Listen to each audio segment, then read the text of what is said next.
अपने सभी मीडिया के साथियों को मैं नमस्कार करती हूँ। लोकसभा चुनाव का आगाज हो चुका है, नॉमिनेशन अभी नहीं हुआ है, लेकिन जैसे ही टिकट डिक्लेयर होती है तो चुनावी शंखनाद पूरा हो जाता है। मुझ पर बहुत बड़ा विश्वास जताया है और मैं लगातार क्षेत्र में लोगों के संपर्क करने के लिए, क्योंकि क्षेत्र बहुत बड़ा है, मैं लोगों के बीच में जा रही हूँ। तो सर्वप्रथम मैं अपने शीर्ष नेतृत्व का धन्यवाद करती हूँ और अपने मीडिया के साथियों का भी धन्यवाद करती हूँ। आप ऑलमोस्ट सब मुझसे क्षेत्र में मिल चुके हैं, लगातार मिलना रहा है और आप लोग कवर करते रहे हैं, लेकिन मुझे लगा कि आप लोग वो हैं जो निष्पक्ष भूमिका में होते हैं। किसी को कितना भी अच्छा लगे या बुरा, हर बात जानने का आपको अधिकार है और उस अधिकार को समझते हुए मुझे लगा कि मैं एकदम, आज जब 40 दिन बीत चुके हैं और इतने ही दिन बाकी हैं, तो ये वो मिड टाइम है जब आप भी जनता के बीच में सवालों को ले चुके हैं, क्योंकि आपकी जिम्मेवारी हमसे भी बड़ी है। आप निष्पक्ष भूमिका में रहते हैं, आपको ठीक को ठीक और गलत को गलत कहते वक्त घबराना नहीं चाहिए। और यही निवेदन मैं आपको आज की प्रेस कॉन्फ्रेंस में भी करूँगी। किसी सवाल पर कोई पाबंदी नहीं है, सिर्फ मुझे लगता है कि शब्दों को और भावना को ठीक हो तो कोई बात तीखी नहीं होती, भावना होनी चाहिए कि सत्य जानना है। तो मैं आपको आज निवेदन करना चाहती हूँ कि मेरे को तो आपने जो साथ दिया, मैं उसकी आपकी धन्यवादी हूँ और अब नहीं दिया है, हमेशा देते रहे। मैं अगर आज इस पोजीशन पर पहुँच भी पाई हूँ, एक बहुत ही आम घर से हूँ, कार्यकर्ता हूँ, तो मैं आज जहाँ तक पहुँची हूँ उसमें आपका रोल रहा है, क्योंकि आप जहाँ जाते हैं बात करते हैं और आपकी बातों पर लोग विश्वास करते हैं, इसीलिए आपको लोकतंत्र का एक मुख्य स्तंभ कहा गया है। तो आज का मेरी तरफ से तो इतना ही निवेदन है। आपके जो भी सवाल है, मुझे अपनी तरफ से टाइम की कोई दिक्कत नहीं, आप जितना चाहे टाइम ले सकते हैं, क्योंकि जितने भी आप सवाल पूछेंगे मैं उनका जवाब दूंगी। और अगर लगता है कि भाई किसी को जल्दी है, वो अपने पहले पूछ ले, मतलब मेरी तरफ से टाइम की कोई कंस्ट्रेंट नहीं है, न सवालों की है। जो जिसके मन में हो, मैं उसका खुलकर आप सवाल पूछिएगा और मैं खुलकर ही उसका जवाब देना चाहती हूँ। मेरे सभी आप लोग साथी हो, साथी से ज़्यादा आप सब मेरे भाई बहन हो। हम सब लोग तकरीबन एक ही तरह से स्ट्रगल करते हुए आगे बढ़ रहे हैं और मेहनत कर रहे हैं। रिस्पॉन्स मिल रहा है, जनता क्या कर रही है आपसे, और आम आदमी पार्टी कांग्रेस भी तरह तरह के दावे कर रही है, उस पर आपका क्या रिएक्शन? सर्वप्रथम तो मैं अभी एक ही राउंड पूरा नहीं कर पाई, क्योंकि 25 लाख की लोकसभा है, लेकिन बहुत क्षेत्र में जाना हो गया है। मोदी जी ने जो 10 साल में किया है वो ब्लैक एंड वाइट है। पहले उन्होंने 2014 का, फिर 2019 का मैनिफेस्टो दिया और मैनिफेस्टो के बाद काम पूरा करने की उन्होंने अपनी रिपोर्ट भी दी है।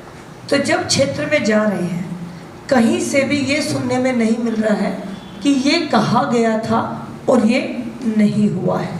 तो सबसे पहली तो मुझे संतुष्टि यही हुई है कि अपने नेतृत्व के ऊपर जनता का भरोसा दिखाई दे रहा है। तो इसीलिए मैं इस बात को आज आशीर्वाद के रूप में ले रही हूँ। बाकी रही आम आदमी, एक दूसरे को कोसते हुए आगे बढ़ रहे थे।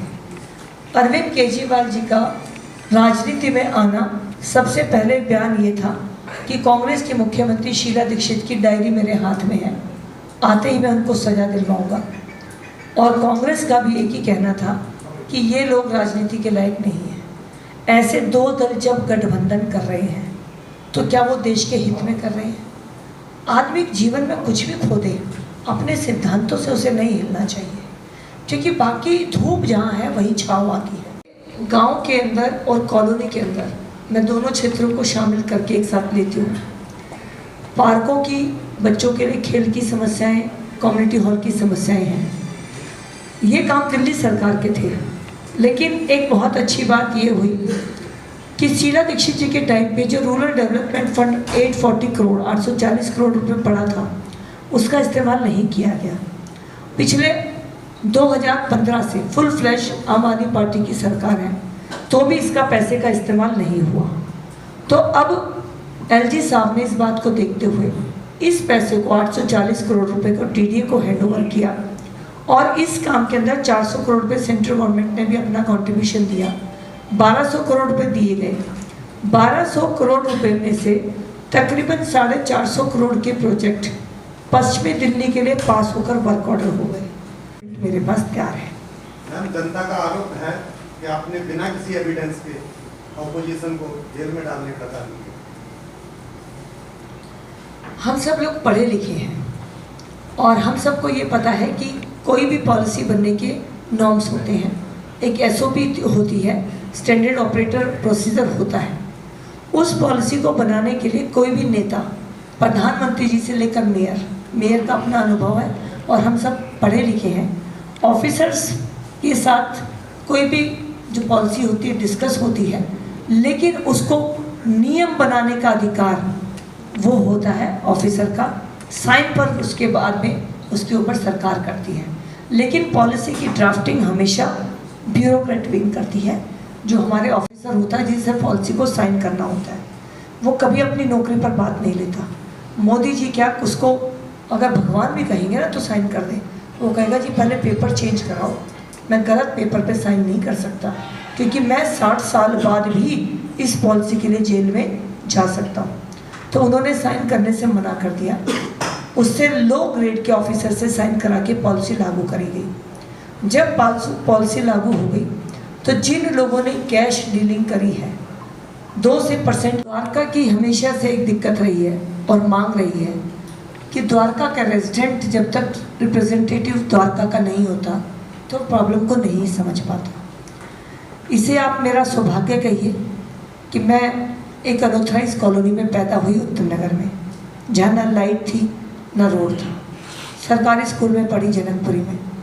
गांव को बिलोंग करती हूँ, द्वारका में रहती हूँ। तीनों सेक्टर्स को जिया है मैंने। जो आदमी जीता है ना, जिसके पैर ना फटी बिवाई, वो क्या जाने पीर पर आई। तो मैंने तीनों सेक्टर्स को जिया है। जो आपने द्वारका की बात कही है, जो भी इलॉजिकल ऑर्डर्स आते हैं, मेरा ऑफिसर्स को डील करने का 7 साल का अनुभव है। आईएएस को जब आप डील करते हैं, मैंने देखा है कि प्रैक्टिकल एक्सपीरियंस नहीं होता, और जब तक नेता वहाँ सही रिप्रेजेंट नहीं करता तब तक वो चीज़ें नहीं होती हैं। आज मैं आप लोगों के माध्यम से, क्योंकि आप मेरे सबसे अच्छे दोस्त हैं जो मेरी बात को पहुँचा सकते हैं और मेरी गारंटी ले सकते हैं, आप ये विश्वास लोगों को दिलवा दीजिएगा कि जो भी ऐसी without consulting the stakeholder कोई डिसीजन होते हैं तो उन डिसीजंस को लागू करने से पहले रोककर उनको किया जाएगा। एक बात मैं अपने साथियों को और बताना चाहती हूँ। रौनक बबुआ जिसको कहते हैं, गिन्नी जिसको कहते हैं, आदि, ये क्या बोला, शिक्षा मंत्री को भेज दिया। शिक्षा के ऊपर थोड़ी ना वो जेल गए हैं, वो तो शराब के ऊपर गए हैं। अब आपने कहा कि जेल के बदले वोट। अभी तो शीश महल का मामला खुला नहीं है। वो मुख्यमंत्री जो कहता था मैं आम घर में रहूँगा, 2 कमरों के फ्लैट में रहूँगा, उसकी सारी चैट रिकवर हो जाती हैं, जिसमें 1.5 लाख के डिनर सेट, 8 लाख की दीवार घड़ी, 8 लाख के पर्दे जो अप्रूव होते हैं सैंपल, वो मैडम सीएम के नाम से अप्रूव है। अभी अगर सारी बात एक साथ हो जाती तो लगता कि भाजपा कर रही है, मोदी जी कर रहे हैं। ये तो इन्होंने खुद किया है। तो ये आप देखिए कि जो आपने कहा जेल का बदला वोट, क्यों? अगर आपने गलत किया है तो बिल्कुल होता, लेकिन आज दिल्ली की जनता जानती है कि आपने जो किया है आप उसी का फल भुगत रहे हैं। और खुद ही कहा था ना, मेरे किसी व्यक्ति के ऊपर आरोप लगा तो मैं इस्तीफा ले लूँगा। और आपके पास कोई मंत्रालय भी नहीं है, ये भी पहली बात कमाल की है। कितने मंत्रालय, और मुख्यमंत्री के पास कोई मंत्रालय नहीं, जबकि कोई भी अगर सीएम बने ना, वो होम मिनिस्ट्री किसी को देना नहीं चाहता, क्योंकि उसे लगता है कि मेरे विज़न को पता नहीं कोई दूसरा पूरा कर पाएगा नहीं, क्योंकि सीएम की कमिटमेंट सबसे बड़ी होती है। और इन्होंने कोई भी मंत्रालय नहीं रखा। कुछ दिन के लिए दिल्ली जल बोर्ड के सीईओ बने तो 500 करोड़ प्लस का डिपार्टमेंट 70,000 करोड़ पे माइनस में पहुंचा दिया। तो जेल का वोट से मतलब दिल्ली की जनता, ये दिल्ली देश की राजधानी है। ने फॉरेस्ट डिपार्टमेंट ने पेड़ काटने की, रिप्लेस करने की परमिशन 2 साल नहीं दी, इसीलिए उस फाइल को एलजी ने बुलाकर अप्रूव किया। अब वो क्लियर हो गया है, अर्बन एक्सटेंशन रोड बनने वाला है।